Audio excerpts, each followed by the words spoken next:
We here in DkIT like to think of ourselves as the beating heart of this community, and one of our roles is to be the support network for local enterprise and industry. Initially, that means we are at the start of the pipeline educating the type of graduates that are needed.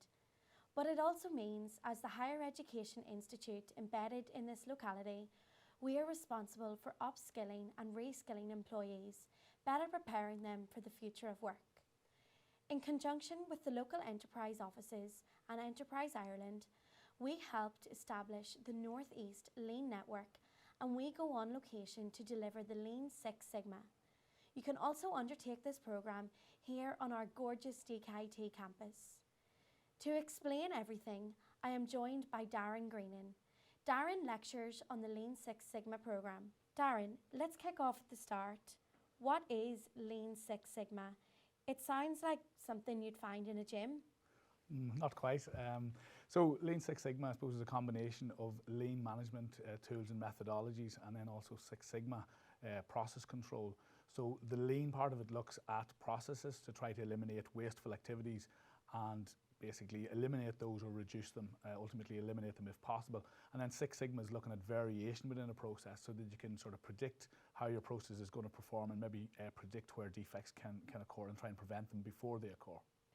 What modules do you cover on this course? So there's, I suppose, primarily we're talking about the lean modules, looking at the lean tools and methodologies. So we look at various different lean tools that the students use throughout the programme. And that's run sort of in conjunction with the Six Sigma project management elements. So those Six Sigma elements are the make approach, is define, measure, analyse, improve and control. So we help the students through a project-based assignment where they will look at the define phase, where they learn to define the project, define the problem statement, generate a project charter, and teach them some methodologies for doing that, using some lean tools in some cases around communication and project management. So the define phase followed then by the measure phase, where we teach them then to look at the actual processes and measure those processes. So there's this adage within the lean school of what gets measured gets managed. So if we can sort of measure our project, our process, then we can manage them. So we look at the measure phase, gathering some data around our products or our processes, that then allows us then to do some analysis, and that's the A for the analyze phase. So we take that data, then we do some analysis around that, and analysis around the process itself in order to identify potential improvements, which brings us to the I, which is the improvement phase, which is our improvement plan, where we then work through various different improvement opportunities using problem-solving techniques and tools.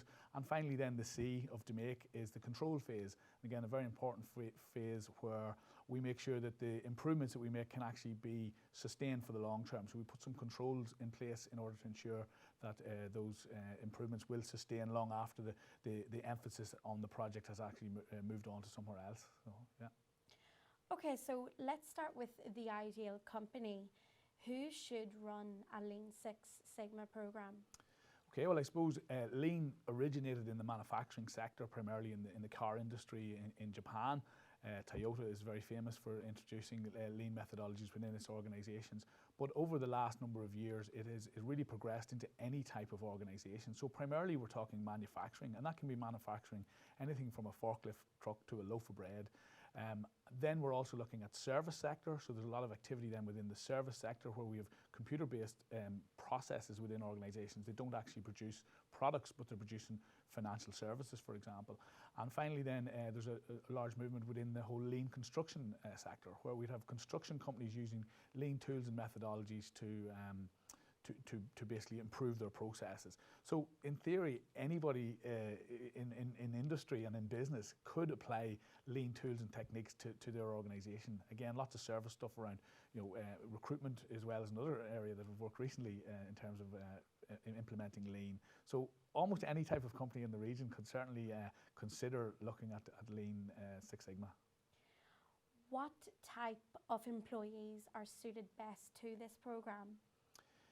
I guess one of the important things is lean in organisations is a cultural change. So it sort of tends to, you try to permeate it right throughout the organisation, but obviously you need some lean leadership within that organisation in order to drive change. So typically you're targeting people at a management level or a supervisory level. You see now with job advertisements, anybody in the sort of supervisory or management areas, there's usually a requirement for some type of lean qualification on their CV. So that's why a course like this in DkIT is particularly attractive, I think, for people within management or supervisory management areas. But it can go right down to shop floor operations and other areas within the business. How do you apply to do the programme? The programme opens up twice per year, 2 semesters, and the candidates can basically look the programme up on the DkIT website and then complete the application process through that. There's also, I suppose, an outreach programme where we go out into industry and deliver a programme within a company itself. So we can take 10 to 12 employees within one organisation and deliver the programme in-house for those. So again, if anybody's interested in that, they probably make contact with the lifelong learning department and they can make arrangements to maybe try and take an outreach programme into their organisation. If an employer or even an employee is watching this, why would you encourage them to do it?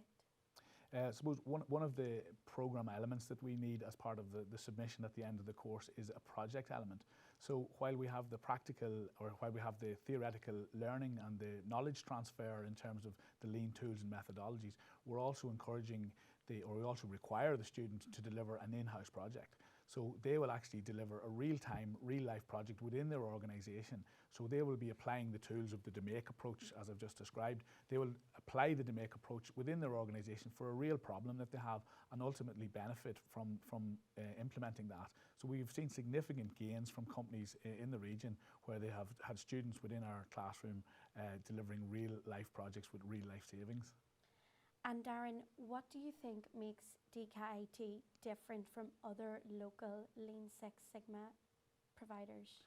I suppose the project element is an important element, but I think most importantly is that the DkIT Lean Six Sigma programme is at QQI level 7. So it's a level 7 on the national framework, which is the highest level within this region. There are other programmes that don't quite reach the level 7. And again, that project element, so it's real practical application of knowledge.